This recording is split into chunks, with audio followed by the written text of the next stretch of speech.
Welcome to the 7th episode of Byte-Sized JavaScript. In the former episode, we started working on a project that will help us transpile our files, and in this episode, we will continue from where we left off. We'll start with the index file. Our goal will be to write a transpile function that will take all the JavaScript files inside the source folder and then transpile them into a destination folder.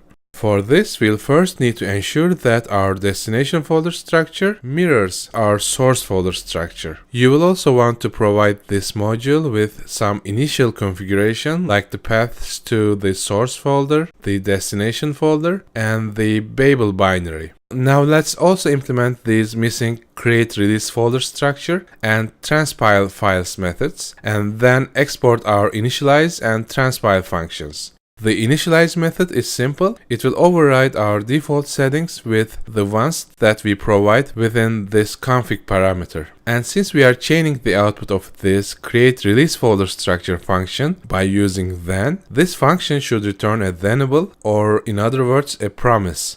This is currently just a placeholder, as you can imagine. And similarly for the transpile files method, for now we'll just write a log line and that would be it.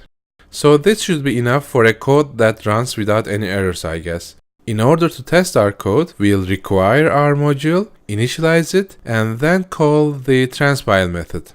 Now when we run our test code, it will work, but at its current state, we are not doing anything useful. Yet, since we have at least something that runs without error, let's also export it inside this index file, which will also be the main entry point of this module. Now we'll begin implementing the internals of this create release folder structure method. For that, we'll use the mkdirp module to help us create a recursive folder structure, and we'll use the walk module to traverse our source folder structure. So let's add these modules to our project first. And back to the create release folder structure method. When we recursively traverse each directory in our source tree, this directory callback will be fired. Within this directory callback, we'll use mkdirp to create a folder that has an identical relative path to our source directory inside the release folder. And when we are done, we'll call the next method on either success or on failure of this promise to proceed with the next folder in our source folder tree.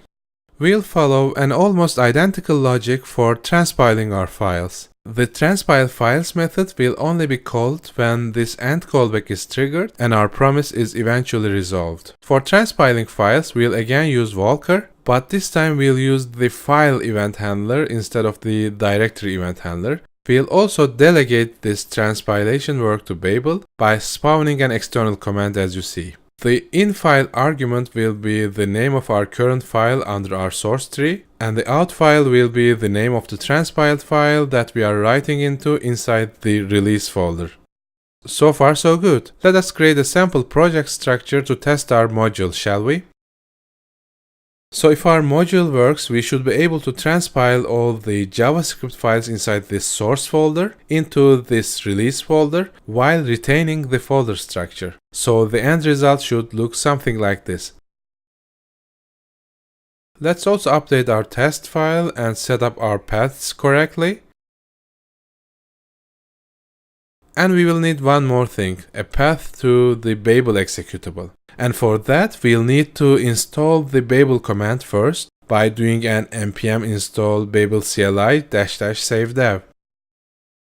Now let's find the path to our Babel executable. So back to our project. When we look at it closely, we see that we made a small mistake in the source code. Our release folder should be starting from the root path, not from the dir name. And we made the same mistake while traversing the files too. So let's fix it as well. And finally, we'll run our test code once again by executing a node testlib.js. It feels like nothing has happened. We don't see any notification in the console. So let's go check this release folder anyway.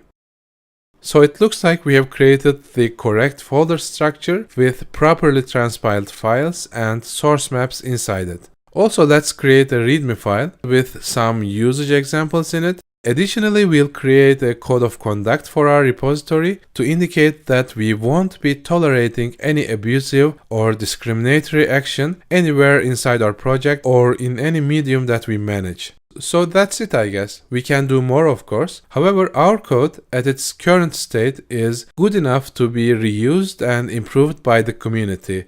So instead of waiting to make it perfect, we will commit our files and push our changes to GitHub.